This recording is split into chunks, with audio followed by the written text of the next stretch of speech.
senior officers. Is that right? Yes.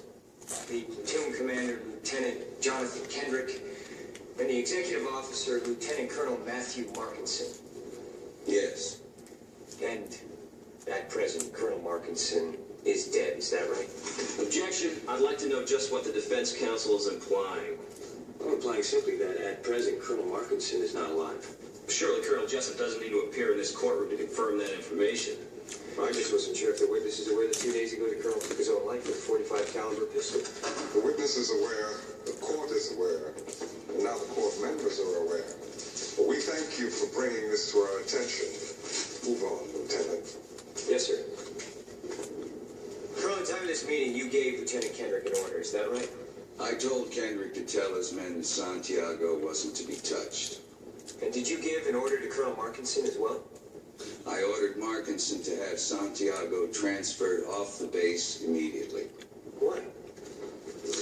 I felt his life might be in danger once word of the letter got out. Grave danger? Is there another kind?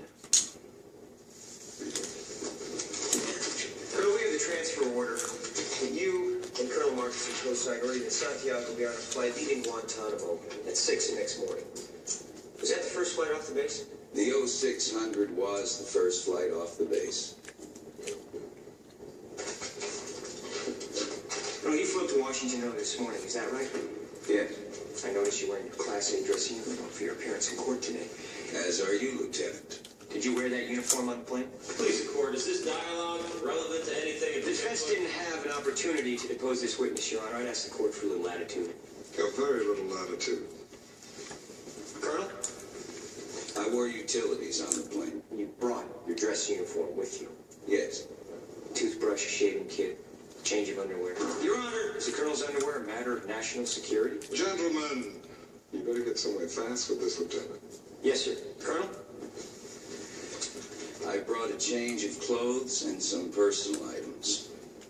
Thank you. After Dawson and Downey's arrest on the night of the 6th, Santiago's barracks room was sealed off and its contents inventoried. 4 pairs of camouflage pants, 3 long-sleeve khaki shirts, 3 pairs of boots, 4 pairs of green socks, 3 OD green t-shirts. Please, the court, is there a question anywhere in our future?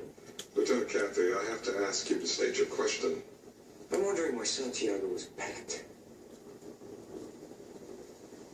Tell you what, we'll get back to that one in a minute.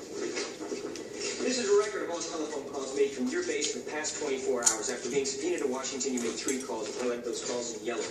Do you recognize those numbers, sir? I called Colonel Fitzhughes in Quantico, Virginia. I wanted to let him know that I would be in town. The second call was to arrange a meeting with Congressman Richmond of the House Armed Services Committee. And the third call was to my sister, Elizabeth. Why did you make that call, sir? I thought she might like to have dinner tonight. Your Honor!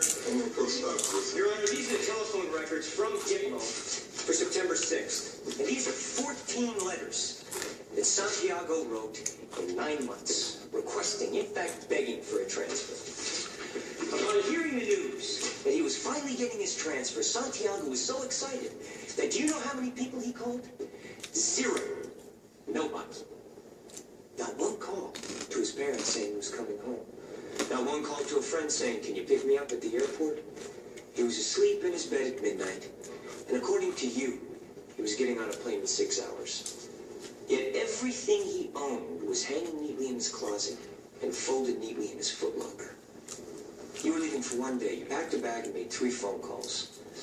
Santiago was leaving for the rest of his life. And he hadn't called a soul. And he hadn't packed a thing.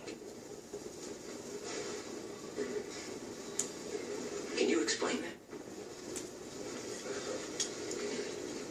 The fact is, there was no transfer order. Santiago wasn't going anywhere. Isn't that right, Colonel? Objection, Your Honor. It's obvious that Lieutenant Cathy's intention this afternoon is to smear a high-ranking Marine officer in the desperate hope that the mere appearance of impropriety will win him points with the court members. Now, it's my recommendation, sir, that Lieutenant Cathy be reprimanded for his conduct and the witness be excused with the court's deepest apologies.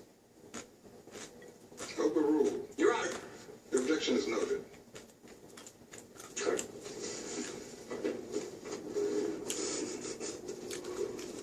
Is this plan